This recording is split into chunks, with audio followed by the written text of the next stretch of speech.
24 avril 2017, bienvenue à toutes et à tous. Bonsoir Karine. Bonsoir Elias, bonsoir à tous. Une affiche inédite le 7 mai prochain, un candidat qui n'a jamais été élu contre une candidate qui n'a jamais été ministre. Emmanuel Macron contre Marine Le Pen sur l'ensemble du territoire national. Le premier a recueilli 23,8% des suffrages et la deuxième 21,5% des voix.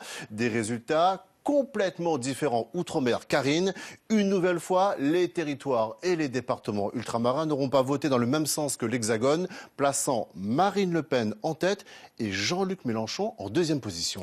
Et outre-mer, la leader du Front National obtient 21,9% des suffrages et le leader de la France Insoumise 20,8% des votes. Des résultats que nous analyserons dans un instant avec les représentants des deux finalistes de cette présidentielle. Mais avant, voyons comment les électeurs se sont exprimés dans ces territoires. Ils se sont peu déplacés. L'abstention atteint les 53%. C'est plus qu'en 2012. Le point sur ce premier tour signé Angélique Lebouter. Elle est la candidate des Outre-mer. Tout territoire confondu, Marine Le Pen arrive en tête. Mais la grande gagnante de ce premier tour, c'est sans doute l'abstention. Pas de file d'attente, des urnes quasiment vides. En Guyane, à peine plus du tiers des inscrits s'est exprimé, au terme d'une campagne largement éclipsée par le grand mouvement social. En tête des suffrages, Jean-Luc Mélenchon et Marine Le Pen sont au coude à coude, loin devant Emmanuel Macron. En Guadeloupe, résultat morose également pour la participation. 4 inscrits sur 10 ont voté. Ils ont placé Emmanuel Macron en tête devant Jean-Luc Mélenchon.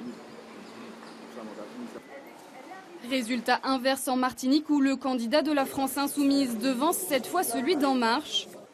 Comme en Guadeloupe, François Fillon arrive 3e, Marine Le Pen 4e. Plus au nord, à Saint-Pierre-et-Miquelon, où un peu moins de 5000 personnes étaient appelées à voter, Jean-Luc Mélenchon l'emporte haut la main, loin devant Marine Le Pen et Emmanuel Macron. À La Réunion, les urnes révèlent un certain mécontentement. Moins d'un électeur sur 2 s'est exprimé et les votes blancs et nuls atteignent un niveau record dans le département. Mélenchon.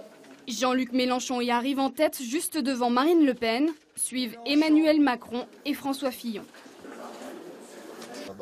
Toujours dans l'océan Indien, à Mayotte cette fois, François Fillon devance Marine Le Pen et Emmanuel Macron, avec une participation également en baisse de 5 points par rapport à 2012. À voter. Pas besoin de faire la queue non plus pour voter en Nouvelle-Calédonie, où moins de la moitié des inscrits s'est mobilisé. François Fillon arrive en tête avec 31% des voix. À noter la poussée du Front National, Marine Le Pen triple son score en 5 ans. À Papeete, on est allé voter en musique.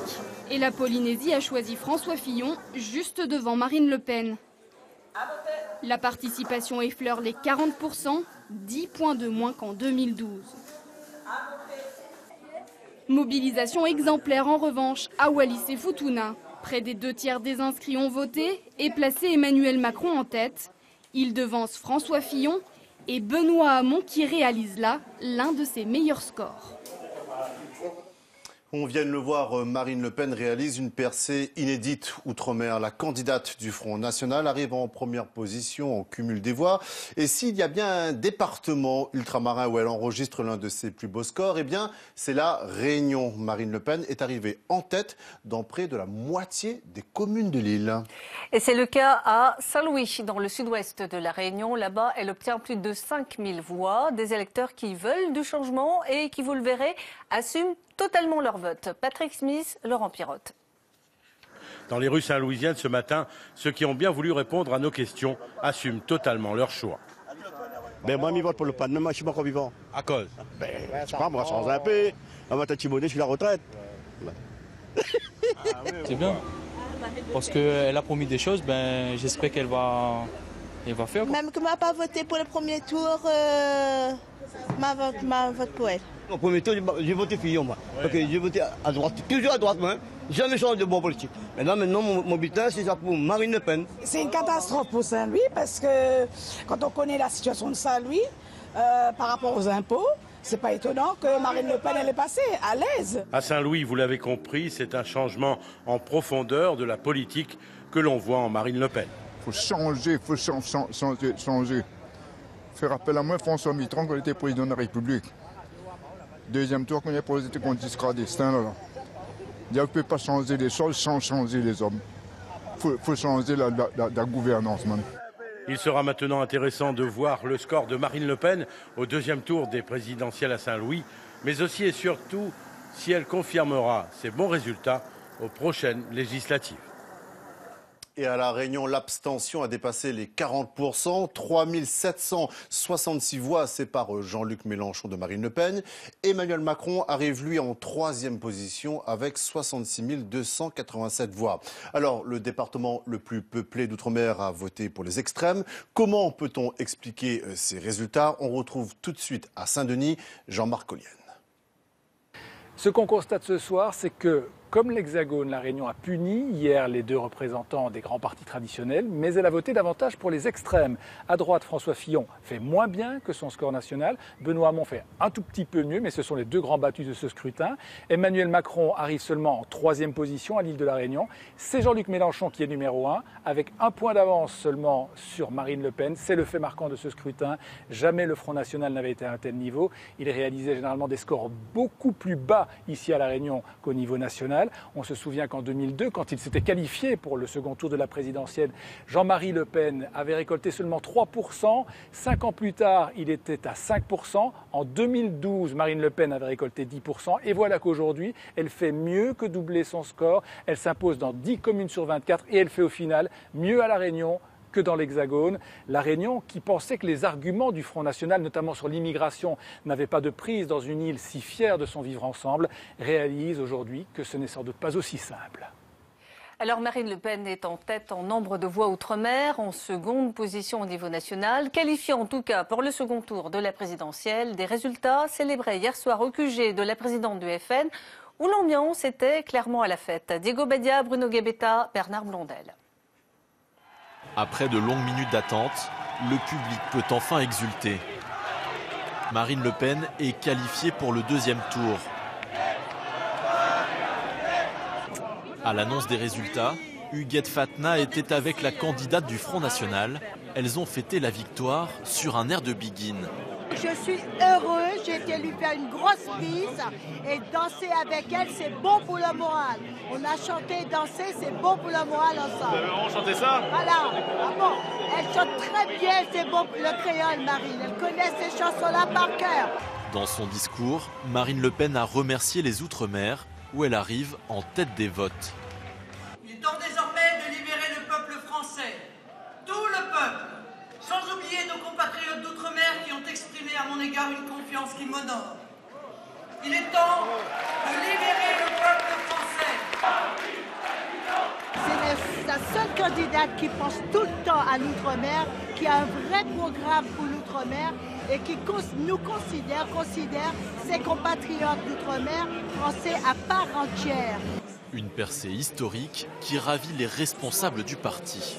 De tous les résultats, celui qui nous fait le plus plaisir, parce que ça montre que l'outre-mer a un amour de la patrie qui devrait servir de leçon à tous ceux qui parlent de front républicain. Les électeurs ultramarins chanteront-ils à nouveau aux côtés de Marine Le Pen? Réponse dans 2 semaines. Progression importante donc pour Marine Le Pen dans les Outre-mer où elle totalise le plus fort nombre de voix. Elle y a parfois multiplié son score par 5 ou 6 par rapport au précédent scrutin présidentiel de 2012. Alors, vote contestataire ou vote d'adhésion? Bonsoir Laurence Théatin.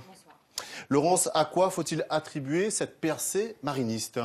Bien, comme dans l'Hexagone, une normalisation du vote FN, un chômage très élevé, devenu quasi structurel, qu'aucun grand parti n'a su endiguer, donc un rejet des partis traditionnels. À cela s'ajoutent des raisons propres à chaque collectivité. À Mayotte, l'immigration clandestine, en Guyane également, qui doit faire face à une criminalité très élevée, criminalité importante en Guadeloupe également, une jeunesse en déshérence et ce sentiment sentiment très fort d'une perte des valeurs. Et en Polynésie française, eh bien, les électeurs ont suivi Gaston Floss. Alors, elle a fait aussi de très bons scores en Nouvelle-Calédonie. Elle dépasse les 29% des voix. Comment expliquez-vous ce vote? Qu'est-ce qui a pu booster le vote FN là-bas? Bien, en Nouvelle-Calédonie, il y a toujours eu un vote Front National plus élevé qu'ailleurs. Elle a été servie par les violences répétées à Saint-Louis, dans la banlieue de Nouméa. Sur l'avenir institutionnel, Marine Le Pen a adouci son discours. Respect de l'accord de Nouméa, maintien des aides de l'État et de l'indexation. C'est en tout cas un signal qui est envoyé en vue du référendum d'autodétermination en 2018. Merci beaucoup Laurence Latin pour cette analyse. Avec nous sur ce plateau, Christelle Dernon, vous êtes la représentante du mouvement En Marche, donc mené par Emmanuel Macron, et également Louis Vialet, vous êtes représentant du Front National de Marine Le Pen. Bonsoir à vous deux. Bonsoir. Alors, le Front National arrive en tête en nombre de voix, outre-mer, on l'a vu, mais n'arrive pas en tête en tout cas la première place dans aucun territoire. Comment expliquez-vous ces résultats surprenants pour beaucoup d'ultramarins du FN Outre-mer? Très simplement, vous l'avez remarqué, le Front National défend depuis toujours l'idée de la protection des Outre-mer et de sa place au cœur du projet national. Et vous avez vu depuis un an et demi, Marine Le Pen aller de Kourou à Koungou, finalement, et faire le tour de la grande France des Outre-mer pour leur transmettre à la fois son message, son programme, et aussi se présenter finalement à des électeurs et des concitoyens qui pouvaient mal la connaître. Et je crois que c'est la grande leçon de ce scrutin, c'est qu'en la connaissant et en prenant en compte le programme du Front National et ce qu'incarne Marine Le Pen aujourd'hui, c'est-à-dire la France qui survit, j'ai vu quelqu'un qui parlait de survivants dans votre reportage, eh bien je crois qu'ils ont voté à la fois pour rester dans la France, pour faire cœur avec la nation et pour avoir un avenir français. Christelle Dernon, vous, comment vous analysez justement cette percée du Front National Outre-mer? Est-ce que ça vous inquiète, vous, dans le camp d'Emmanuel Macron? Alors, dans le camp d'Emmanuel Macron, je ne pourrais pas m'exprimer, mais en tout cas, personnellement, moi, en tant qu'ultramarine, ça m'inquiète profondément. Je pense que c'est la résultante, en fait, du fait qu'on n'ait pas parlé beaucoup de projets, qu'on n'ait pas parlé beaucoup de programmes pendant cette campagne. On s'est cristallisé sur des personnalités, on s'est cristallisé sur des petites phrases, des petits mots, plutôt que de parler effectivement de ce qu'on proposait à l'outre-mer. Et malheureusement, la résultante, c'est qu'on a des partis extrémistes qui arrivent en tête. Le vote du Front National Outre-mer, ce serait pour vous, Lou Vialet, plutôt un vote d'adhésion ou un vote contestataire? Alors j'entends en effet ce que vous dites, c'est-à-dire que le vote pour Marine Le Pen sera un vote de rejet, un vote finalement comme un exutoire. Je ne crois pas du tout ça. Je pense que le programme de Marine Le Pen répond aux problématiques quotidiennes en fait et très lourdes que connaissent les ultramarins de Mayotte à La Réunion. Je prends l'exemple, vous parlez du vide des programmes, mais Emmanuel Macron soutient les accords faits entre l'Union européenne et notamment les pays latino-américains et aussi les pays d'Asie du Sud-Est, qui sont en compétition avec la banane ou avec le sucre ou avec le rhum produit dans les Antilles où vous êtes né. Mais comment protégez-vous les Antilles, comment protégez-vous les Outre-mer de cette compétition sauvage, de cette mondialisation qui est tout sauf heureuse? Quel programme avez-vous pour protéger ces Outre-mer quand nous proposons un État stratège? Alors justement, nous, ce qu'on essaye de faire, c'est de protéger les individus, d'arrêter de parler de préserver la banane ou de préserver le sucre, qui sont bien sûr des économies qui font vivre l'outre-mer, mais qu'on peut dépasser. Que redonner, excusez-moi, je vous ai laissé parler, laissez-moi terminer. Donc simplement, redonner du travail aux gens, redonner du pouvoir d'achat aux gens. Ce n'est pas simplement en disant on va mettre tous les étrangers dehors, on va mettre tous les immigrés dehors, qu'on va réussir à le faire. Et proposer vraiment des propositions concrètes, des investissements dans des industries d'avenir, que ce soit sur la transition écologique ou que ce soit sur renforcer le commerce et permettre aux gens de survivre et de vivre de leur travail. Renforcer le pouvoir d'achat de chacun, c'est le moyen qu'on donne aux gens de survivre. Je pense que la banane, le sucre, le rhum, les industries d'avenir sont importantes, mais je pense font vivre 40 000 personnes de manière directe ou indirecte. Justement, je pense qu'il faut d'abord Louis se soucier Vialet, de l'emploi qui est déjà là. Ce sont des productions qui ont besoin de l'Europe et qui ont des subventions européennes. Alors, ce que vous dites, c'est intéressant. En quelques mots. C'est très simple et je pense que tous nos auditeurs le savent. Il y avait des quotas sur le sucre qui permettaient l'accès des productions de sucre ultramarines au marché européen. Ces quotas sont détruits par l'Union européenne et la Commission a remplacé ces quotas par une aide qui est inférieure à ce dont il faudrait pour réussir à être en compétition avec à la fois les pays latino-américains et à la fois l'Asie du Sud-Est.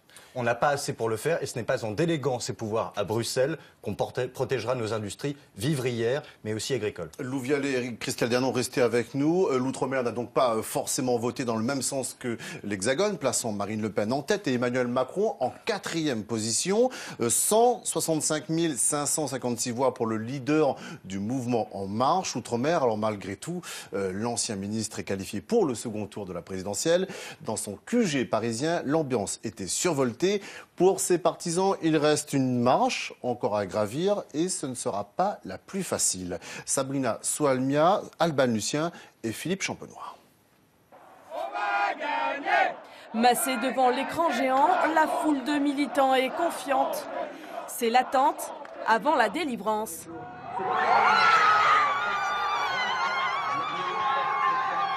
L'ambiance est survoltée, l'atmosphère euphorique. Emmanuel Macron est en tête du premier tour de l'élection présidentielle. Les militants jubilent, parmi eux beaucoup d'ultramarins. On a gagné!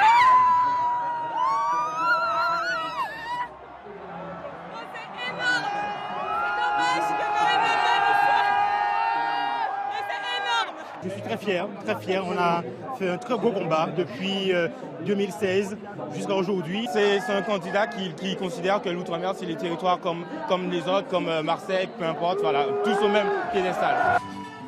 La foule attend avec impatience les premiers mots de son vainqueur. Les militants vivent un moment historique. Partout en France. Ce soir, mes amis, je vous le dois et je le sais. Christelle Dernon est une militante de la première heure. La Guadeloupéenne a rejoint le mouvement En Marche dès sa création il y a un an. Très engagée sur le terrain tout au long de la campagne, Christelle a le sentiment ce soir du devoir accompli. On a la pression qui redescend et la satisfaction en gros du travail qu'on a fait d'arrache-pied depuis le début. Même si c'est pas encore fini, il va falloir encore qu'on convainque au second tour, qu'on convainque surtout les gens de ne pas rester chez eux, d'aller voter. Christelle repartira dès demain en campagne derrière son candidat pour un dernier sprint final dont la ligne d'arrivée mène directement à l'Elysée. Alors on l'a vu, le leader d'En Marche arrive en tête dans l'Hexagone, mais il n'est que 4e dans les Outre-mer. William Cromwell du service politique de François, bonsoir. Bonsoir. Alors qu'est-ce qui a pêché chez Emmanuel Macron pour qu'il arrive au pied du podium? Eh bien, on va commencer par le fait qu'il n'est pas tout à fait au point sur les Outre-mer. La campagne du candidat En Marche a été marquée par deux boulettes qui ont été assez mémorables, même s'il y a eu des excuses et des démentis. Les expatriés de Guadeloupe, la Guyane comme une île. Les relais Outre-mer d'Emmanuel Macron n'ont pas franchement fait décoller la campagne. Harry Chalus, le président de la Guadeloupe, a quand même fait le job, puisqu'il est arrivé premier avec 30%. Mais Thierry Robert, à La Réunion, a échoué et ni l'un ni l'autre n'ont porté cette campagne au-delà de leur propre territoire. Quand les représentants locaux étaient inconnus, c'est le revers de la nouveauté. Alors bien sûr, il y a un programme pour les Outre-mer. Emmanuel Macron s'est rendu à plusieurs reprises dans les territoires, mais vite, trop vite pour marquer vraiment les électeurs ultramarins. Merci beaucoup William Cromwell. On vous retrouve dans le courant de ce journal pour d'autres analyses. On vous retrouve donc aussi Christelle Dernon et Lou Vialet. Madame Dernon, est-ce que justement, comme l'a dit William Cromwell, votre candidat quelque part ne souffre pas d'un déficit de notoriété outre-mer ? Je ne pense pas qu'il s'agisse d'un déficit de notoriété outre-mer. Je pense que simplement, il y a un an, le mouvement En Marche n'existait pas. Et ça, c'est une vraie différence. Contrairement à certains candidats qui sont là dans la politique depuis 30 ans, qui ont d'ailleurs conseillé des racistes patentés, qui maintenant veulent nous faire croire qu'ils ont totalement changé et que, en fait, brusquement, ils se rendent compte que toutes les couleurs font partie de la France. Bien sûr, on les croit tout à fait. Emmanuel Macron, il y a un an, il n'était pas connu en tant que candidat. Il avait une notoriété, forte, mais on ne le percevait pas comme un candidat. On ne le percevait pas et le mouvement non plus n'existait pas. Les relais locaux, vous l'avez dit de manière très juste, n'existaient pas il y a un an. Donc il a fallu construire tout ça et pour le coup, je suis plutôt très fière de ce qui a pu être construit pendant un an, de ce qu'on a pu construire au fur et à mesure en allant voir les gens parce que ça a été notre objectif dès le départ, de vouloir convaincre et de vouloir convaincre sur un projet, non pas en tapant sur les autres, mais en tapant sur des programmes, en tapant sur des idées et pas sur des personnes.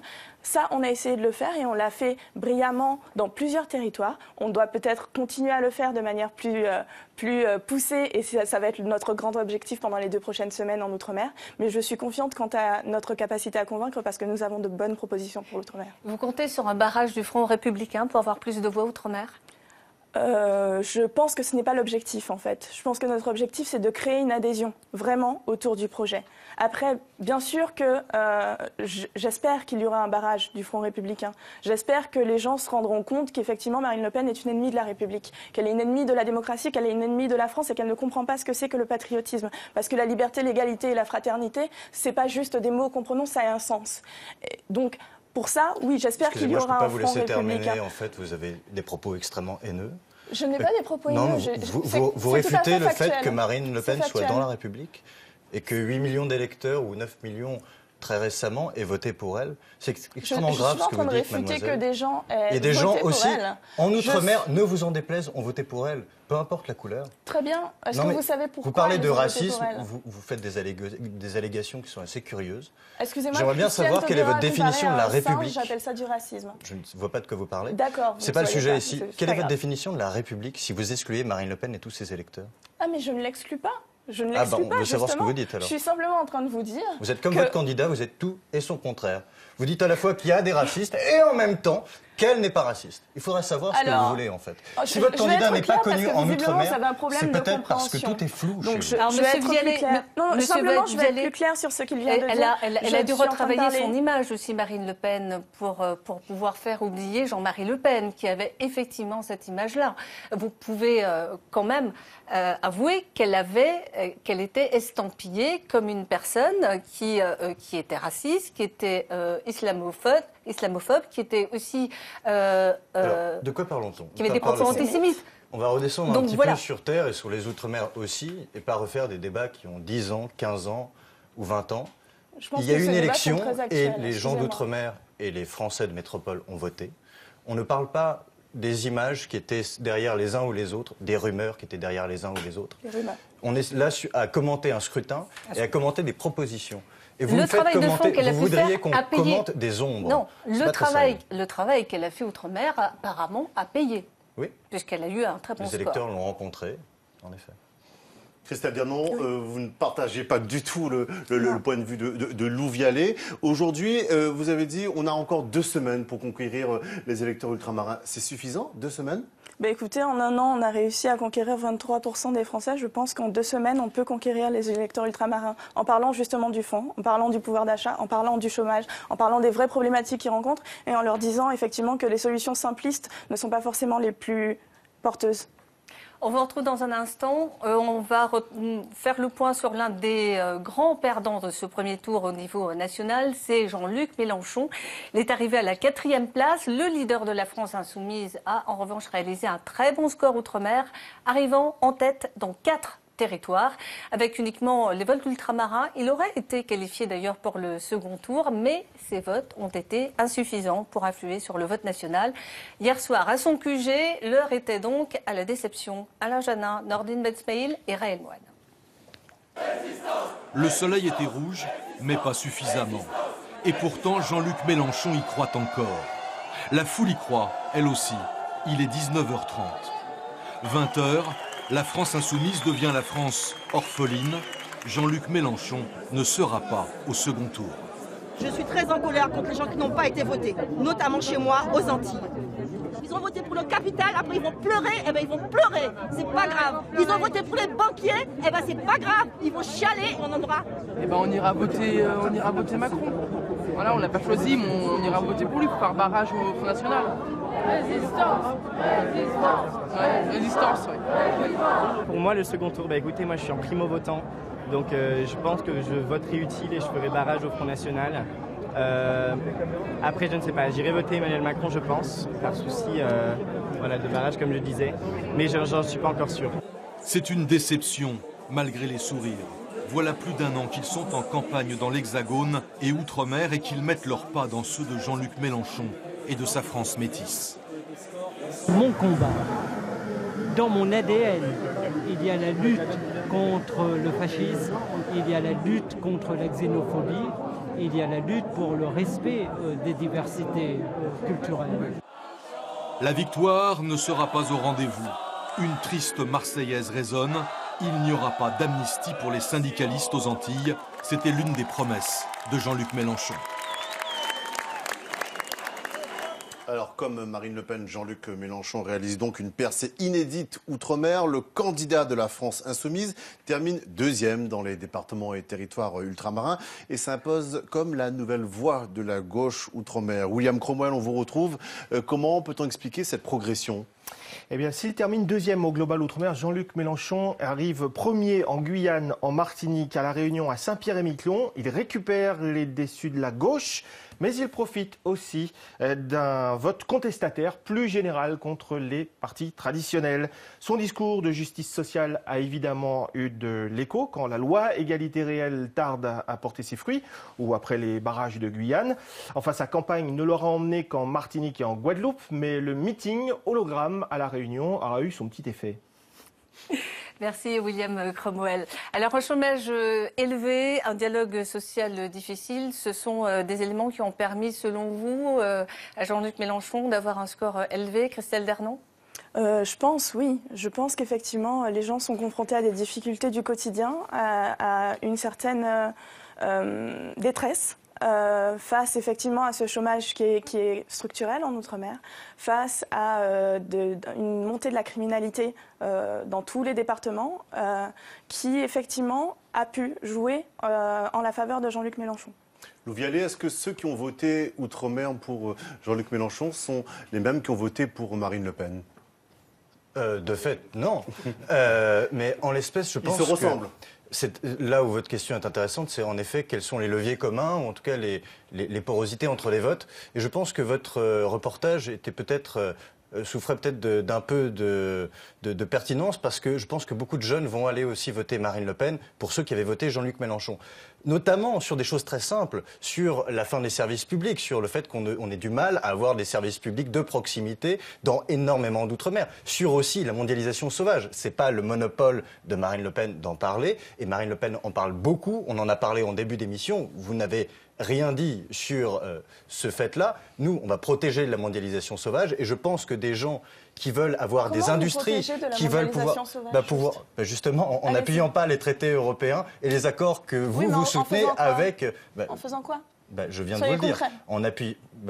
Je suis très concret. En n'appuyant pas les accords qu'on soutient entre l'Union européenne et les pays latino-américains qui concurrencent notamment la banane ou le sucre, et les pays notamment le Vietnam, la Thaïlande, le Laos, le Cambodge qui concurrencent aussi nos productions nationales. Donc ça, c'est très très simple. Vous n'avez pas répondu à cette question. Et donc je pense que contre la mondialisation, on peut se retrouver, et on en appelle à tous. Il faut qu'ils aillent se mobiliser, il faut qu'ils aillent voter pour Marine, contre Emmanuel Macron qui n'a aucun projet autre que de les fondre dans une utopie néolibérale qui n'a aucune frontière et aucun sens. Alors, Jean-Luc Mélenchon n'a pas appelé à voter pour Emmanuel Macron. Est-ce que vous comptez sur les voix des électeurs de Jean-Luc Mélenchon pour le 7 mai ?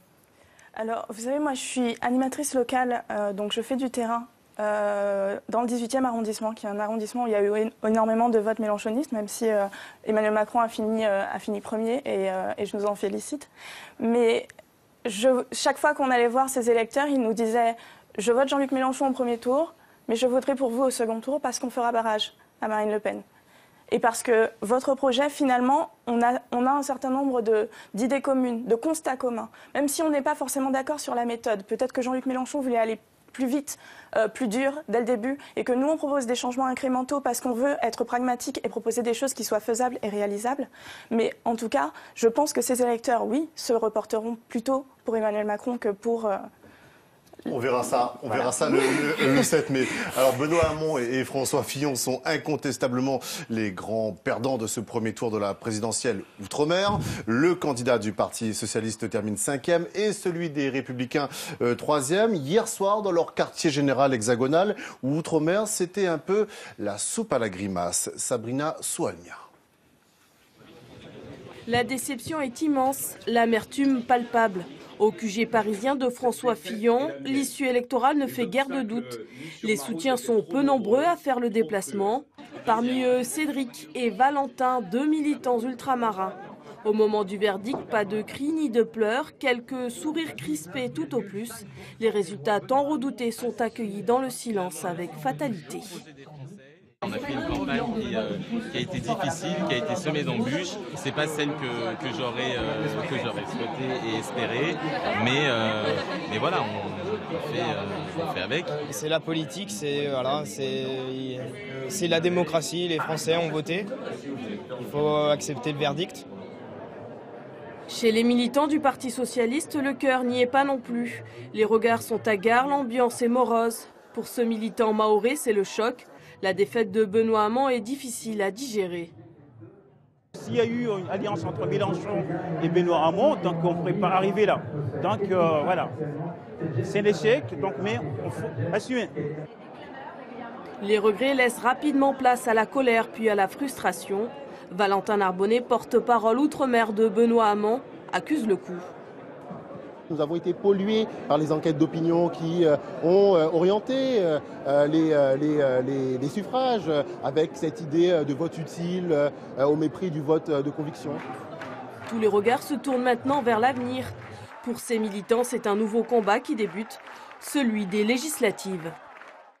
Marine Le Pen en tête des votes outre-mer, Jean-Luc Mélenchon en seconde position, un vote des extrêmes que l'on retrouve en Guyane et qui se relève difficilement d'une grève générale d'un mois. Alors la situation de ce département a fortement joué sur le vote des électeurs qui, dans leur grande majorité, ne se sont pas sentis concernés par ce scrutin. Néla Bipa. Ne pas se rendre aux urnes ou voter blanc, ce sont les deux principaux messages qui circulaient en Guyane sur les barrages à la veille du premier tour. Au final, la collectivité enregistre 65% d'abstention et 11% de vote blanc. À Cayenne, 2/3 des électeurs ne se sont pas déplacés. Peut-être que l'électeur ne se sent pas encore prêt, en tout cas pour le premier tour, et on verra dans 15 jours comment il réagit. Ou peut-être qu'il y en avait aussi qui attendaient qu'une sélection, entre guillemets, se fasse aujourd'hui, pour pouvoir voter dans 15 jours. On a tous les cas de figure possibles et imaginables. Une volonté ressort après le mouvement social qui a paralysé la collectivité pendant près d'un mois, affiché sa colère. C'est cette grogne qui a conduit à la percée des extrêmes entre Jean-Luc Mélenchon et Marine Le Pen. Alors qu'il ne compte aucun élu sur place, le Front National enregistre 24% des votes, un score qui interpelle la classe politique locale.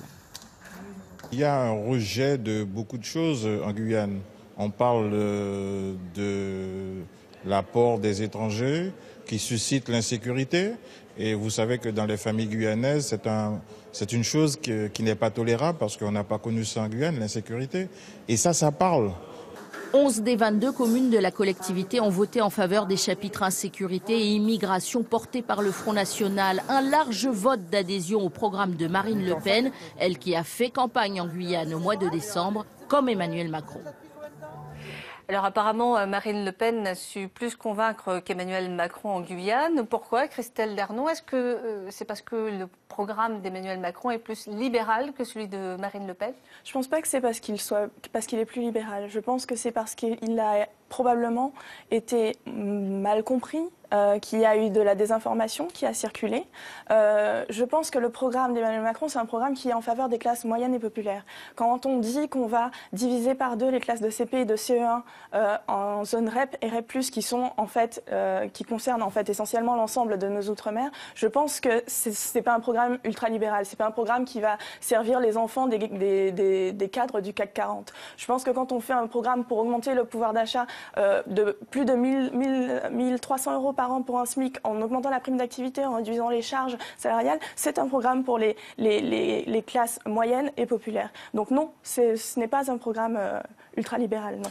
Louis Vialet, après 6 semaines de mobilisation et de barrage en Guyane, le gouvernement s'est engagé sur une enveloppe d'un peu plus de 3 milliards, 1 milliard pour le plan d'urgence et 2 milliards actés plus tard. Est-ce que si Marine Le Pen devient présidente le 7 mai, est-ce qu'elle respectera ce plan de 3 milliards pour la Guyane? Est-ce qu'elle appliquera? Écoutez, je ne peux pas me prononcer à sa place, mais il semble que Marine Le Pen respectera la légalité de tous les accords qui ont été passés avant son mandat, et je pense qu'elle respectera tout ce qui a été fait. Il me semble, en revanche, je pense qu'il faudra qu'il soit tout à fait vérifié et que ces clauses soient publiques. Mais j'aimerais bien répondre aussi à ce que vous avez dit. Vous avez parlé du programme d'Emmanuel Macron et du fait qu'il ne collait pas beaucoup à ces populations ultramarines. Mais je pense que très clairement, parce qu'il ne répond pas à leurs problèmes quotidiens. Vous avez montré dans votre sujet qu'il y avait une submersion migratoire, qu'un certain nombre de personnes se sentaient en insécurité, ce qui était la première fois, un des premiers moments où on ressent ça. Et je pense que le programme de Marine Le Pen, est-ce qu'elle incarne cette sécurité, cette idée de dire qu'on va maîtriser des frontières? D'ailleurs, c'est la frontière de la France, hein, la première, qui est avec le Brésil.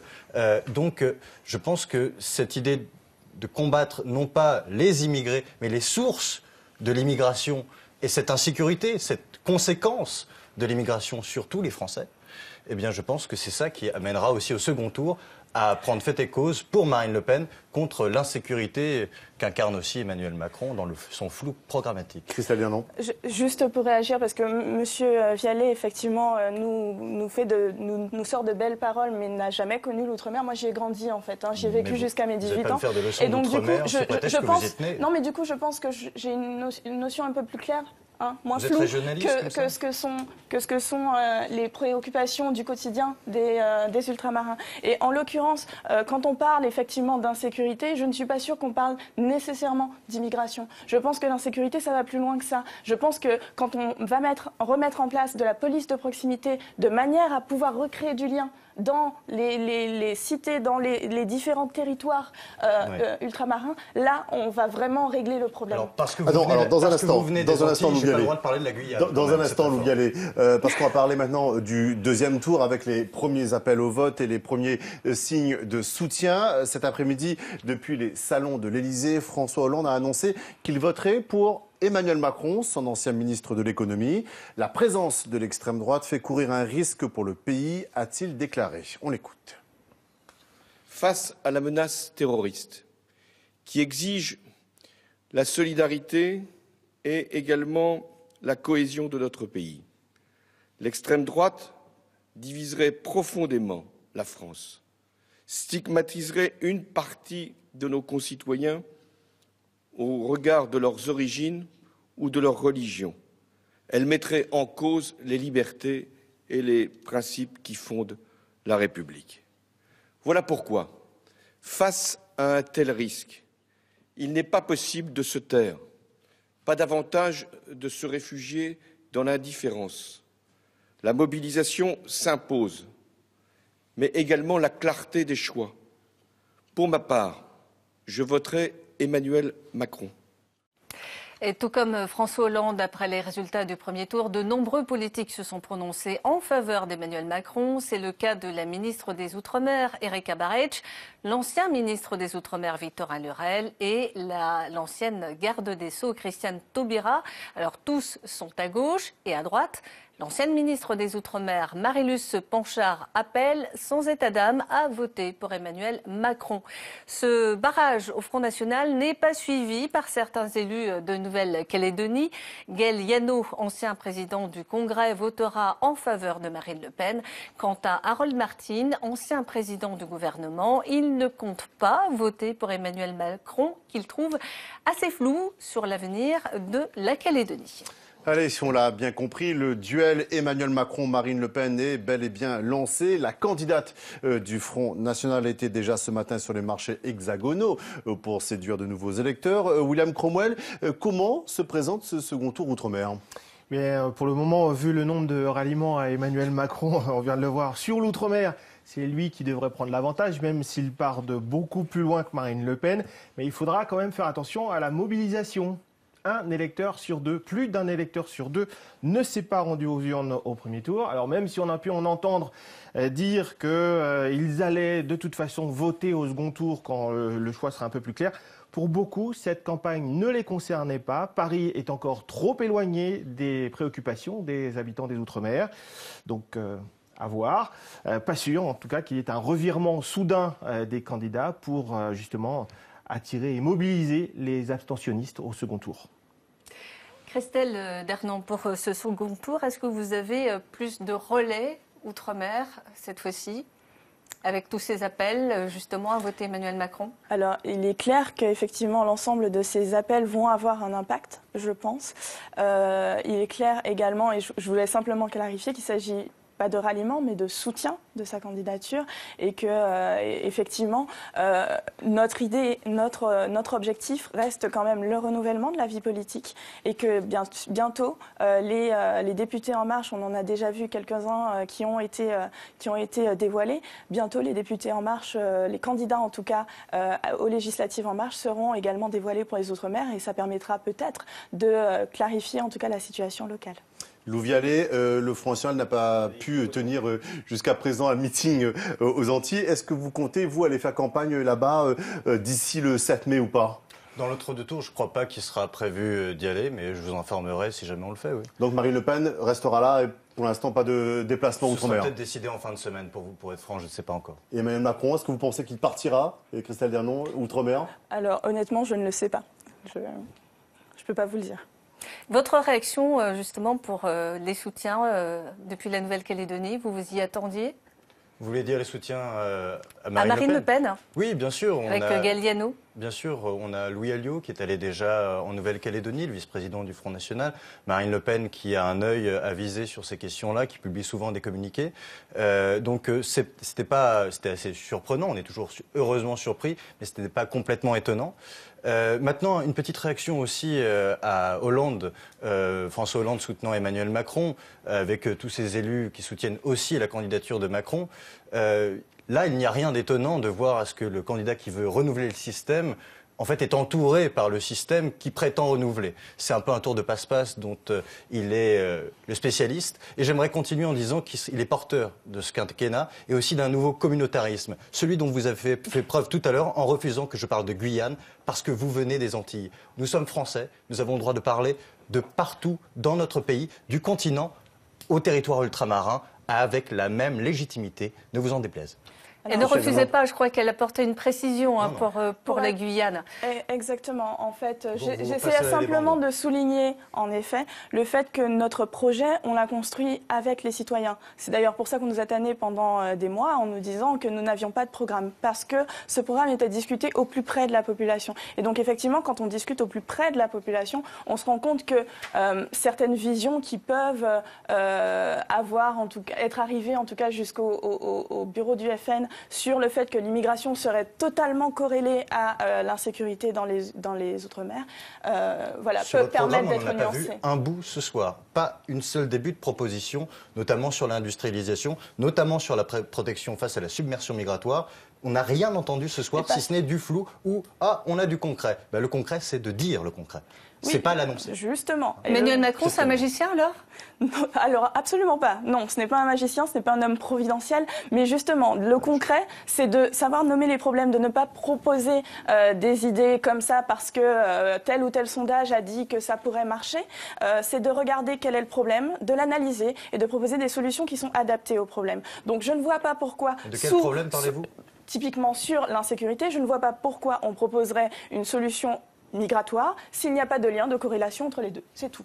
C'est factuel en fait. Pardon. Christelle Dernon, une toute dernière question quand même, parce qu'on parlait de soutien.